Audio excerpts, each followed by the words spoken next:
People who come in small, cheap cars often leave right away. For my mom's 60th birthday, I decided to take her and my daughter to a fancy restaurant that's always busy. But something unexpected happened. The restaurant manager started making fun of us, saying we looked poor. "Let's just go," my mom said angrily. But the manager just smiled meanly. Then all the other customers stood up together, glaring at the manager. My name is Rebecca Miller. I'm 28 years old, a single mom with a 3-year-old daughter. I separated from my husband because we had different values. After that, I decided to raise my daughter alone.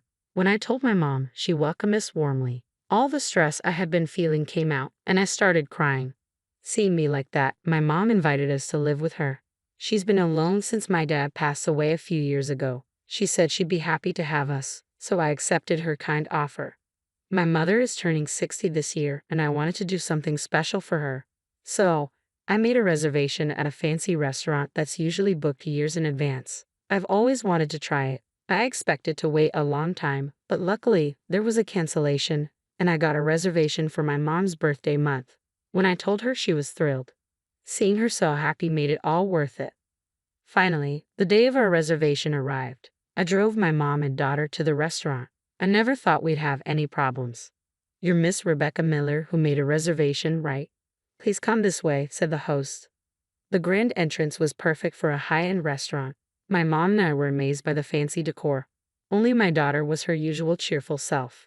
Seeing her, both my mom and I smiled. My mom looked so happy, and I felt like this was going to be a great day. "Sorry for the wait. Here's your appetizer." The server placed a salad in front of us with careful precision. Just looking at the dish made my mom and me excited. They even had a special menu for my daughter, which I thought was a nice touch. While we were enjoying our meal, my mom glanced around the restaurant. "I recognized that person, and that one over there, the one from TV." "Yeah," I replied with a smile, helping my daughter with her food. Then I thought, and looked around like my mom. Sure enough, I recognized many faces and felt like I had joined this glamorous world. It seemed like everyone was smiling at the sight of my happy mom and daughter. Even though the restaurant had been nice about our reservation, I had been worried about bringing my young child. But the friendly looks from people around us made me feel at ease. The appetizers were done, and the first main course was brought out. The elegant and lavish presentation made me instinctively take out my phone to snap a photo. Immediately, a staff member approached me. He was different from the person who showed us to our table and had a very displeased look, which made me feel a bit taken aback. "Excuse me, can you please not take photos?" he said. "Oh, I'm sorry. This is what happens with poor folks. Why do we even have people like you in our establishment? Who let you in?" "Huh?" I clearly heard his muttered comment, and it made me feel quite uncomfortable. Trying not to let it show, I looked down, not wanting to dampen my mother's spirits. But as I wrestled with my feelings, my daughter's crying brought me back to reality. She had dropped the bread she was eating on the floor, and her cries echoed in the quiet restaurant. Other patrons started turning their attention to us, and in a panic, I tried to soothe her. But the more I rushed, the less effective I was. That's when the rude staff member approached again. "Ma'am, you're disturbing the other patrons with the noise." "I'm so sorry. I'll calm her down right away." "You shouldn't bring kids to places like this," he said, his sarcasm evident. This time, my mother clearly heard him. She frowned and spoke softly but firmly to the staff member. "Your attitude is what's really tarnishing the reputation of this place." However, her words backfired. The staff's attitude became even more hostile. "You do realize this isn't a place for children, right? I was just letting you know. If you keep making a scene, should I call security?" His arrogance and rudeness made both me and my mother furious, but we realized that getting angry would only play into his hands. Taking a deep breath, I tried to remain calm. Beside me, I could hear my mother doing the same. "I truly apologize for the disturbance. My daughter has stopped crying. Can you give us a moment?" I said, trying to diffuse the tension. The staff member stood with his arms crossed, staring at us, clearly waiting for our next move. "Could you please calm down? You're inconveniencing other guests," he retorted sharply. To distract my daughter, I'd offered her some bread from my plate. Thankfully, it worked. She stopped crying and happily started eating. I let out a sigh of relief and shared a glance with my mom, trying once more to apologize to the staff before taking my seat. But instead of easing the situation, the staff looked even more irritated and confronted us again. Do you even understand what I'm saying? I'm telling you to leave. This restaurant is too upscale for you, the staff member insisted, his tone dismissive. But my daughter has calmed down now, I replied, trying to reason with him. She might cry again, right? And each time she does, you'll be disturbing everyone. This is supposed to be a fine dining restaurant. You're ruining the experience for others. We haven't even received half of our meal. We've already paid in advance, and we informed the restaurant about my daughter when we made the reservation. There shouldn't be a problem, I explained, feeling increasingly frustrated. So what? This is exactly why people like you with low standards shouldn't come here. If you keep this up, I'm going to call the manager, he retorted sharply. With that, the disgruntled staff member hurried off to the staff room. My mother and I were left speechless, stunned by his rudeness. How could someone be so disrespectful?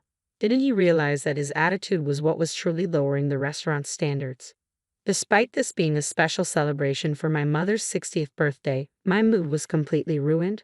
While I had caused a bit of a scene, I knew I couldn't be too confrontational about it. As my mother and I pondered our next move, the earlier staff member returned, this time with a man who appeared to be the manager. When I saw his face, I couldn't help but gasp. It was Daniel Thompson, my middle school classmate. Is that you, Rebecca? Daniel asked, seeming to recognize me. The staff member looked surprised and asked Daniel, do you know her? Feeling a wave of relief, I remembered Daniel as someone who was earnest and cheerful back in school, though quite reserved. He usually hung out in small groups separate from mine, but I remembered him because he once admitted he liked me. At that time, I was already dating someone else, so I turned him down. Despite that, we talked a few times. I hoped Daniel would address the staff's behavior now. Oh, Rebecca was my classmate, Daniel explained. Then he turned to me and asked, are you sure you should be here? Confused, I replied, what do you mean? I heard the rumor, you're a single mom now, right? People say single moms are usually broke. My restaurant is high-end. It'd be a problem if you said you couldn't pay later, Daniel said with a mocking smile, openly assessing me. His words hit me like a slap. I blinked in disbelief, remembering him as a kind person from our school days. It seemed he had changed a lot. How can you say that? I made a reservation and paid in advance, didn't I? I replied, trying to defend myself. You've always been headstrong, haven't you? Maybe that's why your husband got tired of you. You gotta know how to flatter sometimes, Daniel retorted. What does that have to do with anything? Why does it matter? I asked, feeling hurt and confused by his comments. Isn't that your compact car outside? He added sharply. What if it is? I replied with irritation, taken aback by Daniel's attitude. Daniel chuckled at my response. People who drive compact cars can leave. What? I was genuinely shocked by his statement. Didn't you notice when you parked? No one else here drives a compact car. Everyone's in Mercedes or something similar. Aren't you embarrassed to be so out of place? Daniel continued, looking at me with disdain. His words stung deeply. The Daniel I once knew, who had confessed his feelings for me, seemed to have vanished completely. He now sized us up with contempt. You look downright poor, not fitting for my restaurant. You understand the staff's position, so why don't you just leave? I was growing increasingly irritated by the way we were being treated, as if we were causing a scene and refusing to leave the restaurant. We had made a reservation and paid in advance, so we had every right to dine there. Judging us based on appearances was something I never expected from the Daniel I once knew. But after everything he said, there was no reason for my mom and me to stay. Even if the food was good, we didn't want to be in a place with disrespectful staff and a manager like Daniel. Daniel, you've changed. If this is how you're going to be, we're leaving, I stated firmly. Daniel seemed oddly satisfied with my decision. I'm living the dream. I'm definitely better off than you now. Don't think you can just casually call me by my first name. It's a shame you've changed, I replied sadly. Daniel smirked, clearly still holding on to old grudges. That's because you rejected me, making fun of me even though you're not that pretty. Well, at least I'm happier now. Isn't it refreshing? He chuckled and high-fived a staff member nearby, both sharing a laugh. It became clear to me that Daniel's terrible attitude stemmed from being rejected years ago. Say whatever you want. I'm certainly happier than someone who holds onto grudges for so long. I have a wonderful daughter and a kind mother. Let's go, Mom, I retorted confidently. My comeback seemed to amuse Daniel even more, as if he saw me as a sore loser. It frustrated me deeply, but I knew arguing with him now would be pointless. I never expected a former classmate to change so drastically. This day was meant to be a happy celebration. With these thoughts, I picked up my daughter and glanced at my mom. She, too, looked furious as she abruptly stood up. "You've mocked my daughter enough. We don't want anything to do with a place like this. As you said, we're leaving." "Right, everyone." My mom's declaration rang out loudly, echoing throughout the restaurant. Neither Daniel nor I knew who she was addressing. Then, to our surprise, all the diners who had been enjoying their meals began to stand up and get ready to leave. I was utterly stunned, trying to grasp what was happening. "Wait, everyone, what's going on?" I apologized for the disturbance. "We'll handle these rude individuals right away. Just give us a moment," Daniel exclaimed, trying desperately to stop the diners from leaving. But he was met with cold stares from every direction. Daniel looked visibly flustered, clearly not understanding the sudden turn of events. Two elderly men stepped forward, shouting, "How dare you treat Mrs. Miller like that? We've been coming here for years, but we won't be back." Daniel was left speechless as the reality of the situation sank in. Shouted at, Daniel looked around the restaurant with a fearful expression. Following the lead of the two elderly men, all the other diners started scolding Daniel. They expressed their gratitude towards my mother, thanking her for something I couldn't quite understand. Holding my daughter, I watched in astonishment from the sidelines. The people scolding Daniel were all well-known celebrities, politicians, and clearly wealthy individuals. I was baffled as to why they held my mother in such high regard. "Wait, what's going on here? What happened?" I asked, trying to make sense of the sudden turn of events. Daniel's face turned pale as he desperately tried to calm everyone down. The staff member next to him looked equally panicked. I glanced over at my mom, silently seeking an explanation. That's when she revealed a shocking truth. "All these people used to be regular customers of mine when I was a traditional sweets maker," she explained calmly. "What?" I exclaimed, completely taken aback. I knew my mom had made sweets, but I had no idea she catered to such prestigious clientele. One of the celebrities standing nearby chimed in, confirming my mom's statement. "Mrs. Miller's sweets were the best in the country," he praised warmly. My mom listened to these words with a mixture of pride and embarrassment. I may not be a professional craftsman anymore, but thanks to them, I certainly honed my skills. I'm truly grateful. In that sense, the customer is truly a god, my mother stated with a profound sense of gratitude. Her words resonated deeply with me. Daniel looked visibly shocked, his posture tense and his breath held. As my mom approached him, she spoke calmly yet firmly. "You too should cherish your customers. This restaurant means a lot to you, doesn't it?" Daniel's response was defensive and defiant. "Hey, cut it out. What's with this customer is God stuff? That's an outdated way of thinking these days." His outburst echoed through the restaurant, almost sounding like a cry of distress. But my mom remained composed, unfazed by his reaction. "Do you really think that caring for customers is just a passing trend?" she asked, her voice steady and unwavering. Hearing my mother's firm stance, Daniel struggled to find words. He appeared somewhat intimidated, yet he remained defiant and refused to accept her viewpoint. "We are the ones providing the food. We're more important than the customers. This is absurd. I am important. If your daughter Rebecca hadn't rejected me." Daniel paused, then continued with an arrogant proposition. "Apologize to me right now, and maybe I'll even consider making Rebecca my woman. It could be your way out of your struggling life. How does that sound?" He looked at me with a smirk.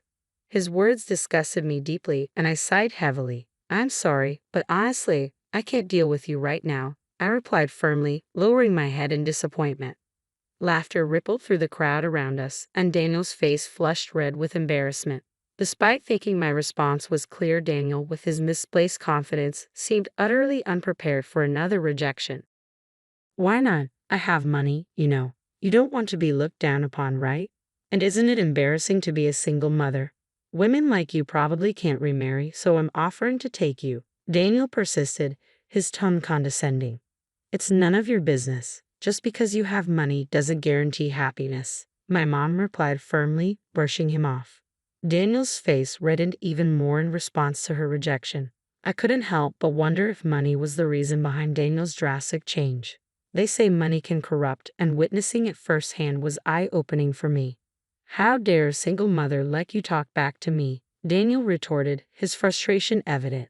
At this point, I found Daniel's words increasingly irrelevant and pitiful compared to my mother's dignified response. Then, a booming voice interrupted from the back of the restaurant, startling all of us. We turned to see a middle-aged man entering the scene. Daniel's unease was palpable. "Daniel, what on earth are you doing?" the man demanded sternly. "Why is Dad here?" Daniel muttered, clearly caught off guard and uncomfortable with his father's sudden appearance. "I heard Mrs. Miller and her family were dining here, so I wanted to greet them. What's with all this commotion?" The man who had appeared was Daniel's father. I hadn't seen him since middle school, but he seemed stern and dignified. Earlier, one of the staff had mentioned the boss, so this man must be the owner of the restaurant. "I appointed you as manager after hearing you lost your job, but the business is only declining." "Now I see why," Daniel's father said disapprovingly. "What, you saw?" Daniel stammered, clearly caught off guard. "Yes, I arrived earlier. I peeked in when I heard the commotion, and there you were insulting Mrs. Miller's family. With all the arrogant things you were saying, do you even realize how wonderful a person Mrs. Miller is?" Daniel's father interrogated him sternly, and Daniel was visibly sweating. "What? This old hag is supposed to be someone special?" Daniel retorted, his disrespectful tone clear. "Watch your mouth. Mrs. Miller helped fund the opening of this restaurant," Daniel's father reprimanded sharply. "Ha! This old lady has that kind of money?" Daniel muttered, surprised and somewhat incredulous. Of course, Mrs. Miller's husband owned a famous traditional candy store, and Mrs. Miller herself worked in the tough world of candy making, even as a woman. She's experienced so much more in life than you. I wish I could distill her wisdom and give you a taste, the owner said with evident frustration, then turned to address us directly. "I'm deeply sorry for the trouble my foolish son has caused. Come on, apologize." "Why should I? I'm the manager of this upscale restaurant. Didn't you trust my abilities enough to leave me in charge?" "This is my place. I make the rules," Daniel retorted stubbornly. "Enough of your arrogance. What have I done, entrusting someone like you with this responsibility? That's it. I'm so disappointed in you. You're never setting foot in this place again," the owner declared firmly. "What?" Daniel's mouth fell open in shock. He began to panic and tried to apologize to his father, but the owner's decision remained resolute. "You're apologizing to the wrong person. You should be apologizing to Mrs. Miller and her family," the owner concluded, leaving Daniel visibly shaken and regretful. "Please, I'm so sorry. I finally made it, and I don't want to lose it all over something like this," Daniel pleaded, his desperation evident. "And you're still going on about that, you unbelievable guy," the owner replied, shaking his head in disbelief. His shock was palpable, understandable given the situation. No parent wants to discover their child has behaved arrogantly and disrespectfully. If my daughter had acted similarly, I would have supported the same decision as the owners. We all looked at Daniel with cold stares. The owner then proceeded to explain how Daniel came to work at the upscale restaurant. It turned out Daniel had previously worked at a prestigious hotel but had fallen into gambling debts. Debt collectors caused disturbances at the hotel, leading to his dismissal. Feeling lost and desperate, Daniel had turned to his father, who worked at the upscale restaurant, and pleaded for a job. At that time, Daniel's father had been offered a promotion to become the CEO of the company, so he decided to pass the management of the upscale restaurant to his son while overseeing several other restaurants in the same chain. Initially, Daniel worked earnestly, and the owner trusted him. However, over time, sales at Daniel's restaurant began to decline significantly, leaving the owner perplexed about the cause. I've received complaints about Daniel's terrible attitude from the staff, but there was no concrete evidence, and I wanted to believe in him because he's my son. Today, the hope turned into certainty. "It's truly disappointing," the owner said, looking at Daniel with a heavy heart. Daniel appeared stunned, as if the realization had struck him like a bolt of lightning, and he started to apologize desperately. "Dad, please forgive me. I've been trying my best, haven't I? Rebecca, please speak to my dad for me," Daniel pleaded, turning to me for support. "What exactly should I say? We were classmates, remember? For old time's sake," I responded incredulously. "After how you acted. You're really something. You truly are the worst," I added, unable to hide my disappointment. Daniel's face fell further upon seeing my disdain. My mother and I were both shocked by his behavior and sighed in response. Following these events, Daniel lost his position as the manager of the upscale restaurant and was disowned by his father, leaving him homeless. It later came to light that Daniel had accrued new debts he had concealed. Despite earning a good salary, he had spent most of it on gambling and had mistreated his staff almost daily. Interestingly, he had shown favoritism towards one particular staff member who had often caused us trouble. This individual turned out to be Daniel's former college junior, whom Daniel had hired against better judgment. Due to the junior's problematic work attitude, he was also dismissed from the restaurant along with Daniel. Having lost everything, Daniel sank deeper into gambling to cope with his losses, struggling to repay his debts. It's clear he's not a good person. Despite Daniel's actions ruining my mother's 60th birthday celebration, we managed to salvage the day by gathering everyone from the restaurant and relocating to a hotel room for a party. Surprisingly, the hotel was owned by Daniel's father, who graciously allowed us to use the space as a gesture of apology. It turned into a memorable event where I made new friends and witnessed firsthand how beloved my mother is. Many of the guests had known her from her days as a traditional sweet maker, visiting her shop to buy sweets as gifts. Her enduring connections highlight her charm and kindness. Inspired by my mother's example, I aspire to become a role model for my daughter just as my mother has been for me.